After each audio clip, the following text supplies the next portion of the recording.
constantemente estoy yo revisando algunas apreciaciones para este ensayo, algunas presentaciones, algunos avances, y me puedo dar cuenta de que en su mayoría los estudiantes se enfocan en precisar de algún modo o en plantear afirmaciones o descubrir situaciones de la vida real, no enfocadas en el proceso de adquisición de conocimiento, sino en el proceso de construcción o producción de conocimiento. Entonces, como que si hacemos eso, a la hora de hacer la balanza entre el resultado final y discutir lo que nos pide el título prescrito, podemos equivocarnos. Entonces, hay que tener bastante cuidado con qué afirmación estamos planteando y sobre dónde o sobre qué se está enfocando nuestra afirmación de conocimiento. Bueno, sabemos que también se estila para analizar un título prescrito, lo más importante, lo más trascendental es que vayamos por los conceptos claves, ¿no? Si nos enfocamos nosotros en ver y decir, bueno, tenemos adquisición o el proceso de adquisición.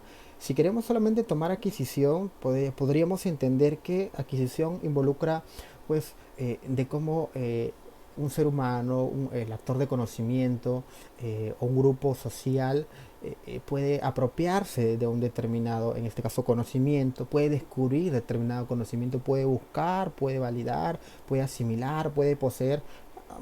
En algunos conceptos, algunos términos, quizá están muy lejanos de lo que involucra hablar de la adquisición, ¿sí? Pero lo que no hay que perder el plano es que esto puede acercarse más o distanciarse más dependiendo del área de conocimiento en el que vamos a tratar.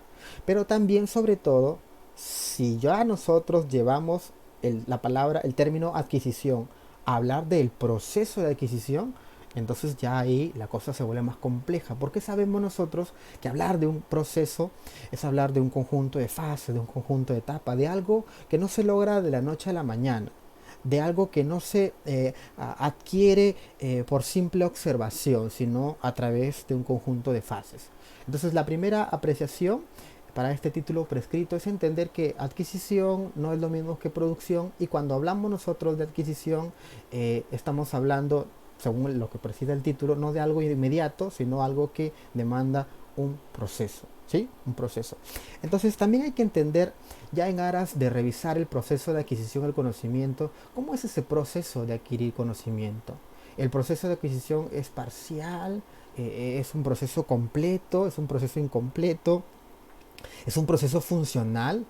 ¿Cómo es? ¿No? ¿Y cuán fundamental es el proceso de adquisición de conocimiento, en este caso, para poder quizá llegar al resultado final o quizá no? Bueno, no nos precisa eso el título. Mismo también es altamente indispensable que nosotros podamos entender, a ver, no se ve el mouse, aquí se ve el mouse, altamente indispensable que nosotros evaluemos y nos preguntemos, ¿no? ¿Y ese proceso de adquisición cuán preciso es? ¿No? Vamos ahorita a entender un poquito cómo podría ser ese proceso de adquisición, ¿no? ¿Qué determina? También preguntándonos sobre lo que dice el título prescrito, ¿no? ¿Qué determina o qué podría determinar que el proceso de adquisición sea más valioso que el resultado final? Es una pregunta fundamental que tendríamos que hacernos y tendríamos que responder de algún modo, porque al discutir entre A y B en la balanza hay que construir razones, ¿no? Para eso. Entonces, las razones podrían ser es que el proceso de adquisición de conocimiento puede ser más valioso que el resultado final, porque puede resultar más significativo, ¿no? Llegando a la propuesta del señor Vygotsky, ¿no? O centrándose en lo que dice Piaget, puede ser porque en el proceso de adquisición de conocimiento, el conocimiento mismo se asimila, se acomoda, se reajusta, y entonces nosotros planteamos un nuevo conocimiento o un conocimiento mucho más intrínseco, mucho más personal. Ese proceso de reajustar, de validar, de reorientar, nos permite a nosotros también construir nuestras creencias, nuestras actitudes culturales. También es importante entender que en el proceso de adquisición de conocimiento, el actor de conocimiento disfruta de los beneficios de cómo se llega a tener contacto con el conocimiento mismo. Puede ser que también, si hablamos de un grupo social, este proceso de adquisición de conocimiento podría enfocarse a ciertas mejorías sociales.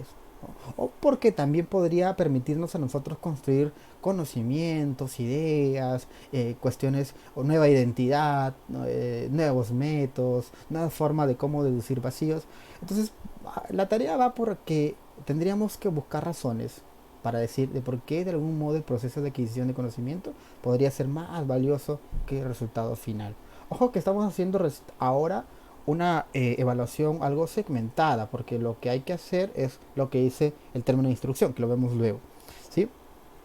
También habría que buscar razones para precisar de por qué el resultado final podría ser más valioso. También, si es que queremos presentar una especie de contraargumento, ¿no? Y ahorita hago una pausa por esto de contraargumento, porque a veces se entiende que contraargumento necesariamente tiene que ser una idea en contra, ¿no? No necesariamente tiene que ser una idea en contra. Un contraargumento es, por ejemplo, si tu argumento es blanco, no tiene que tu contraargumento ser negro.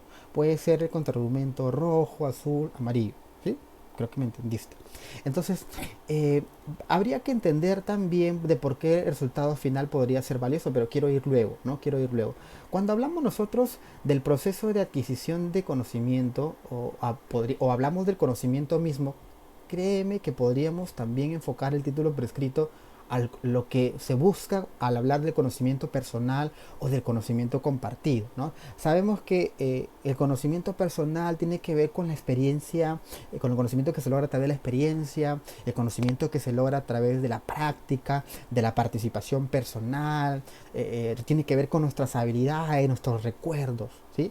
Y el conocimiento compartido responde a un conocimiento mucho más ordenado, bueno, sistemático, diría yo, estructurado, comunitario, un conocimiento que no depende de la contribución personal, sino que depende de la contribución social.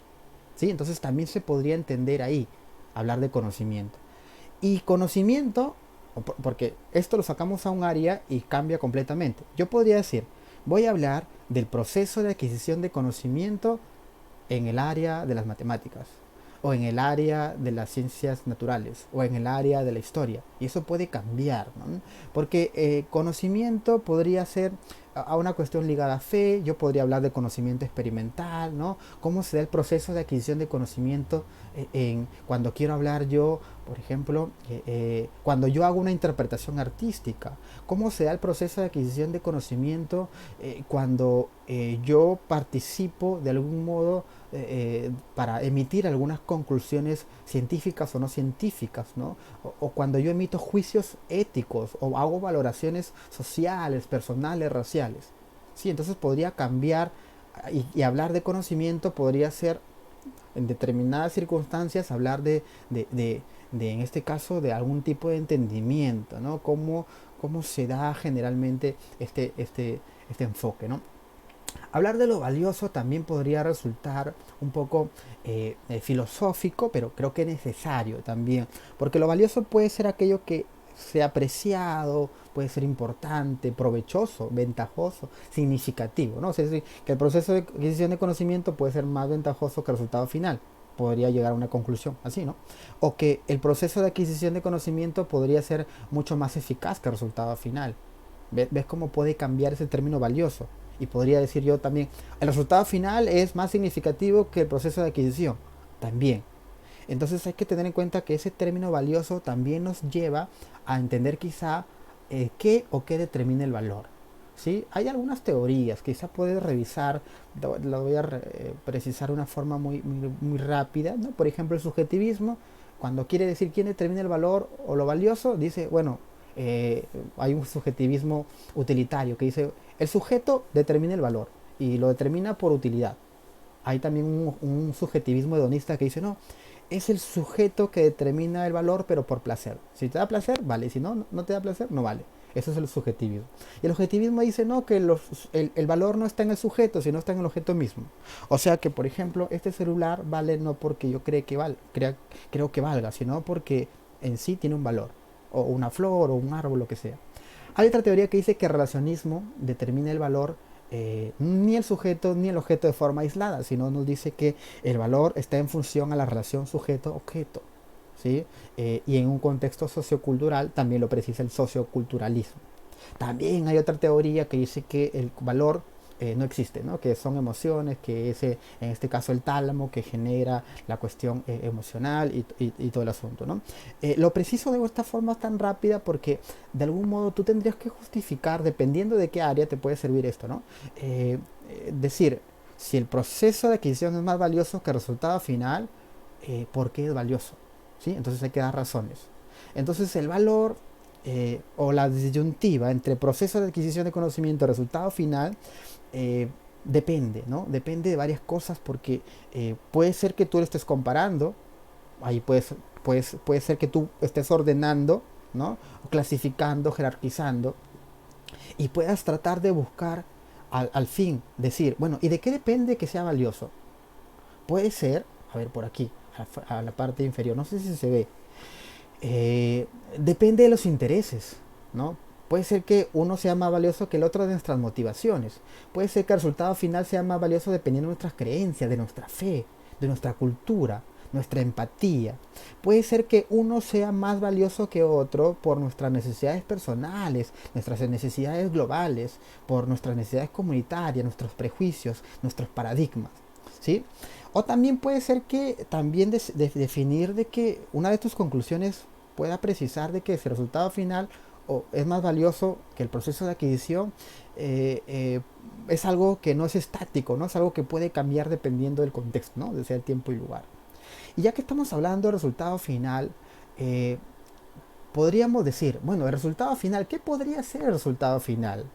Porque a veces nos enfocamos y decimos, el resultado final podría ser, y hay signo de interrogación. Bueno, el resultado final podría ser, dependiendo del área, una conclusión científica. Puede ser la consecuencia, puede ser un producto como una obra de arte, puede ser una herramienta, un arma, un medicamento, puede ser una herramienta, una canción, una teoría puede ser el resultado final.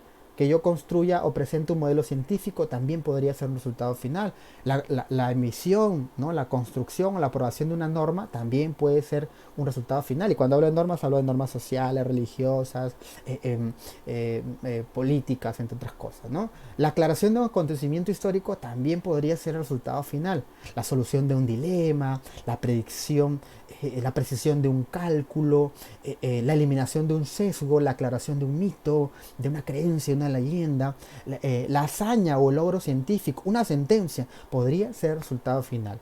En cualquiera de los casos, lo que tú tienes que hacer es definir, este es el proceso de adquisición de conocimiento y este es su resultado final. Hay que identificarlos y luego decir cuál es más valioso y por qué. Entonces el resultado final, ¿por qué podría ser valioso? Podría ser valioso porque de algún modo podría optimizar ciertos beneficios, ¿no? Pero antes yo creo que de abordar eso involucraría que nosotros respondamos ¿y cómo es ese resultado final? Porque no nos dice, ¿no? Puede ser un resultado final correcto, incorrecto, veraz, válido, útil. No nos dice el título prescrito. Entonces a veces nosotros prejuzgamos y decimos, el resultado final siempre va a ser algo bueno o algo correcto. No nos dice. El resultado final puede ser algo válido, puede ser algo útil, transparente, puede ser justo, como no, puede ser algo preciso, puede ser algo exacto, objetivo, puede ser algo sagrado, infinito, perceptible. El resultado final puede ser algo inmutable, moral, algo ético, algo supremo, algo subjetivo, algo objetivo. ¿Sí? Y dependiendo de lo que es o cómo es ese conocimiento, ese resultado final, ese producto, podrías tú luego determinar por qué podría ser valioso, ¿no? Y podría ser valioso porque nos podría optimizar beneficios, podría de algún modo permitirnos evolucionar en la construcción de nuestros conocimientos personales, sociales, podría permitirnos también solucionar ciertos conflictos, también experimentar placer por el conocimiento, ¿no? Imaginemos que hay un personaje que logra hacer una melodía perfecta, ¿no? Dentro de lo que podría significar perfecto, entonces eso podría ser que nosotros experimentamos un placer, o desde la intención del artista también podría enfocarse eso, ¿no? Se podría consolidar una creencia, algún tipo de fe, si es que nosotros llegamos a decir el resultado final es lo que importa, no importa mucho el proceso de adquisición de conocimiento. O podría el resultado final ser más valioso que el proceso de adquisición porque quizá nos permite reconstruir el pasado, no es una fuente, ¿no? O porque quizás se hace más correcto o más evidente. Bien, entonces hay que tener en cuenta estas precisiones. Dos cosas, finales o tres cosas finales. La primera, en el título prescrito, enfocarse en hablar del proceso de adquisición y no del proceso de construcción, ¿sí? Eh, determinar cuál es. Determinar también cuál es el resultado final. Eso es lo primero. Lo segundo, hay que determinar cuál es más valioso, ¿sí? Lo tercero, hay que dar razones de por qué uno es más valioso que otro, dependiendo de la postura que tengas, ¿sí? Bueno, tampoco tienes que olvidar lo que te dice o lo que te solicita el título prescrito. Te dice discutir esta afirmación. Y sabes que cuando te dicen discutir, tú tienes que, bueno, presentar una crítica, pues, algo equilibrada, ¿no? No inclinarte por un lado ni por el otro, sino presentar con el mismo expertise, con la misma calidad, con la misma audacia los argumentos y analizarlos, ¿no? Presentarlos de forma justa, ¿no? Con la misma calidad de análisis. Bueno, principalmente eso. Entonces, esto es el título prescrito 4. Y si tienes alguna duda, no te olvides también, puedes escribirlo ahí en el correo electrónico que está apareciendo, en este caso en pantalla. Y nada más, ¿no? Bueno, si quieres participar también de nuestro espacio en Biosfera TS, también puedes escribirnos, te podemos dar acceso. Muchas gracias por participar y nos estamos viendo en el próximo título prescrito.